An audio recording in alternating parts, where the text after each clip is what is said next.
సాహితీ వెన్నెల అభిమానులకు విజ్ఞప్తి. అన్ని వీడియోలు చూస్తున్నారే కానీ లైక్ చేయటం లేదు. అలా లైక్ చేసినందువలన ఈ వీడియో ఎక్కువ మందికి చేరే అవకాశం కలుగుతుంది. తద్వారా ఈ అంశాలను అందరూ చదువుకునే అవకాశాన్ని మీరు కల్పించగలరు. నమస్తే. శ్రీ మాత్రే నమః. ఉపనిషత్ దర్శిని 112 చాందోగ్యోపనిషత్తు తర్వాయ భాగం. ఈ రెండు ఖండాలలోనూ ఐత్రేయ మహిదాసముని మనిషి ఆయుర్దాయంలో మొదటి 24 వసంతాలు ప్రాతః సవన గాయత్రి అని, తదుపరి 44 సంవత్సరాలు మధ్యాహ్న సవనమని, తర్వాతి 48 సంవత్సరాలు సాయం సవనమని వివరించారు. ఈ విధంగా 116 సంవత్సరాలు జీవించి ఉన్నానని అంటారు. పురుషోవావ యజ్ఞస్తస్యయాని 24 వర్షాని తత్ప్రాతస్సవనం 24 గాయత్రి. గాయత్రం ప్రాతస్సవనం తదస్య వసవో న్యాయత్తాః ప్రాణావావ వసవా ఏతిహీరం సర్వం వాసయంతి. యజ్ఞరూపంగా ఉన్నవాడు పురుషుడు. ఆ పురుషుడు గడిపిన 24 సంవత్సరాలు ప్రాతకాల యజ్ఞం.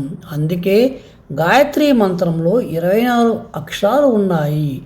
ఈ ఉదయపు సవనం అనగా యజ్ఞం అనేది గాయత్రి మంత్రానికి సంబంధించినది.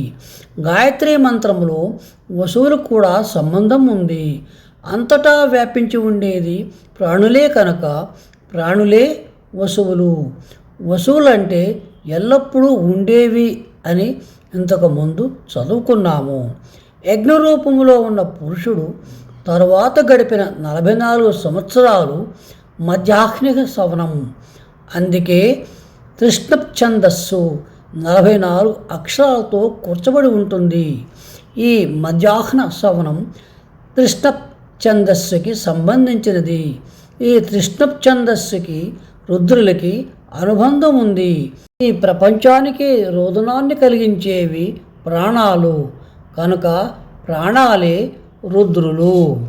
యజ్ఞపురుషుడు తర్వాత గడిపిన 48 సంవత్సరాలు 3వ సవనం. అందుకే జగతి ఛందస్సుకి 48 అక్షరాలు ఉంటాయి. ఈ జగతి ఛందస్సు ఆదిత్యులకు సంబంధించినది.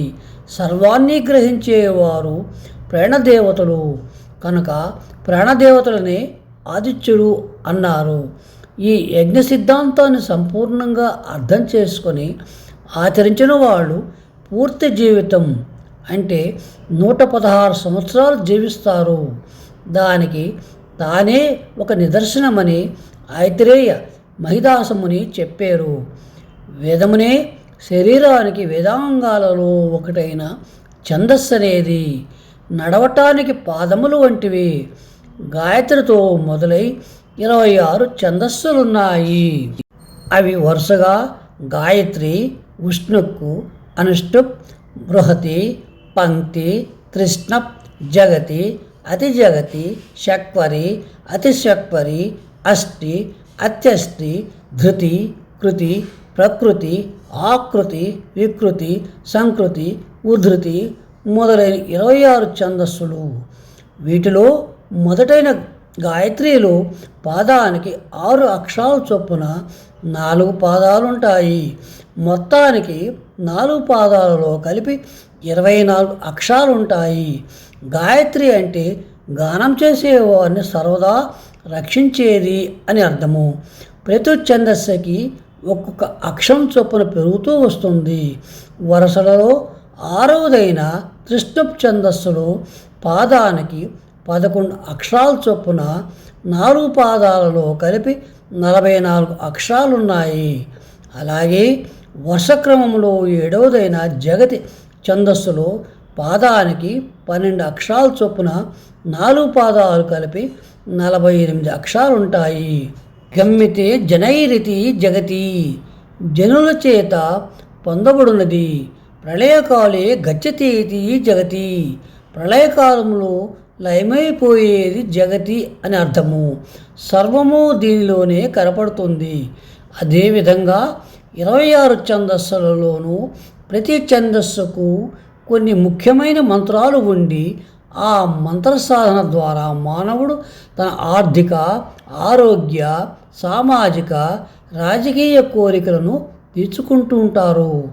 ఉదాహరణకు గాయత్రి ఛందస్సులో ఖడ్గమాల స్తోత్రము, అనుష్టుప్ ఛందస్సులో లలితా సహస్రనామ స్తోత్రము, విష్ణు సహస్రనామ స్తోత్రము, శ్రీరామ రక్షా స్తోత్రము మొదలైన స్తోత్రాలన్నీ మనం అనునిత్యం కామ్యార్థ సిద్ధ్యర్థం పఠిస్తున్నవే సశేషం. శుభం భూయాత్.